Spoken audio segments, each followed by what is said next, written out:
bring about the desired prosperity.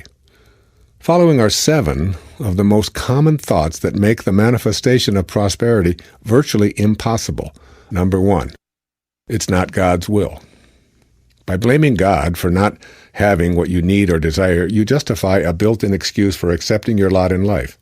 In reality, as St. Paul reminds us, God is more than willing to provide you with the blessings of abundance. In fact, God is pure abundance, but you're the one out of balance on the prosperity scale. By putting the responsibility for your shortages on divine will, you create enormous resistance energetically. You're asking the universe to send you more of what you believe in.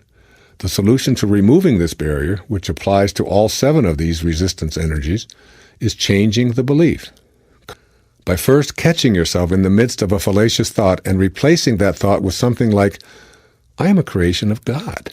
God is abundant. I must be what I came from. Being like what I came from means that God wants me to enjoy the fullness of prosperity. This is how I'm going to express life from now on. 2, there's a limited supply. This thought represents enormous resistance to a restoration of balance on the prosperity-scarcity scale. Thoughts such as there's only so much to go around and everyone can't be wealthy. Once again, the solution for removing this kind of resistance is to purge it and replace these thoughts with new energies that match up more harmoniously with the truth of the world that you live in. Try thinking of money in the context of the ocean. There's an infinite supply, more than enough to take care of your needs. The supply of money circulating around this globe isn't diminished no matter how much you take for yourself. Why? Because ultimately, money, like ocean water, has to return to its source. It just keeps circulating as energy.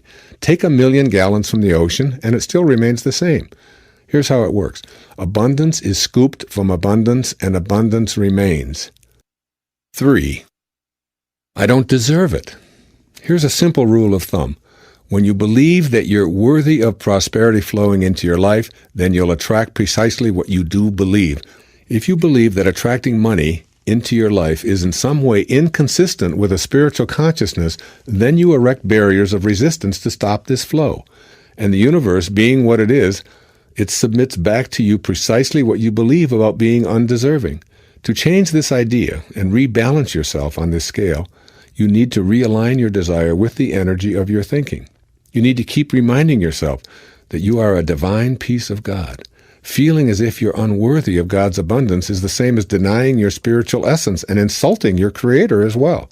Remember that you came here to be just like God, but you broke away from that idea when you believed more in your separation than in your unity with your source. Silently repeat something similar to, I am a piece of God, a divine, individualized expression of God.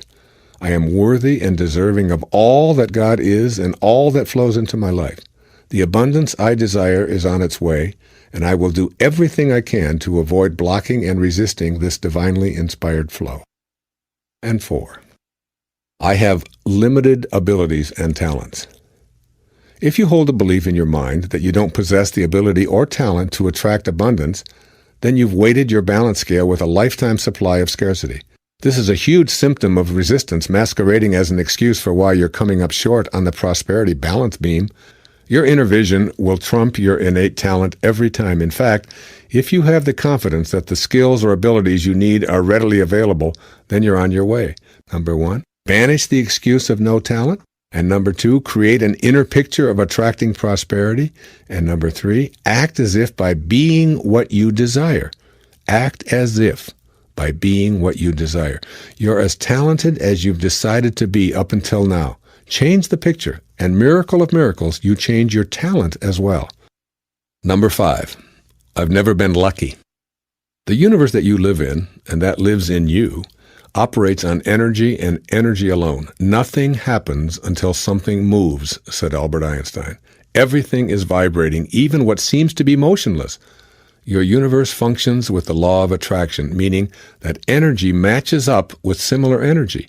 Your thoughts are vibrations of energy. Low thoughts, those that are out of balance with source energy, attract low energy responses from the universe. High, spiritually based thoughts activate identical vibrations that bring you what you desire in harmony with your source. That being said, there's no room for luck in the universe.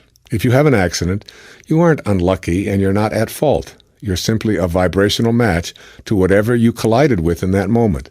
By viewing your world in this way, you can begin to exercise more choice about what you're matching up with. By changing the lower vibrational energy of your thoughts to higher vibrations, you set into motion energy that seeks to match your higher desires. 6. It's always been this way. When you use your personal history to justify why you're presently out of balance on the abundance scale, you're really saying, I have a long history of attracting scarcity into my life, and I intend to continue doing precisely the same thing. Thinking that the past is responsible for your continuing insufficiency is a major source of resistance.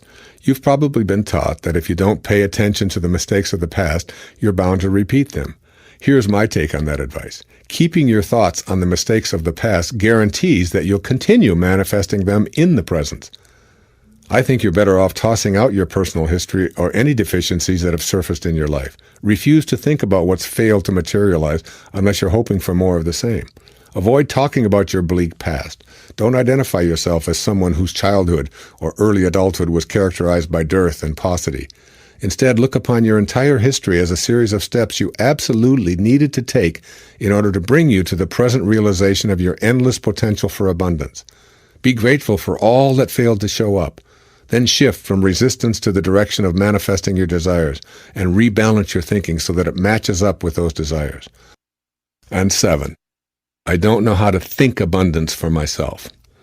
When you're convinced that prosperity consciousness is akin to a foreign language, once again, you've opted to resist rather than allow. You may not believe that you have the capacity to think in the ways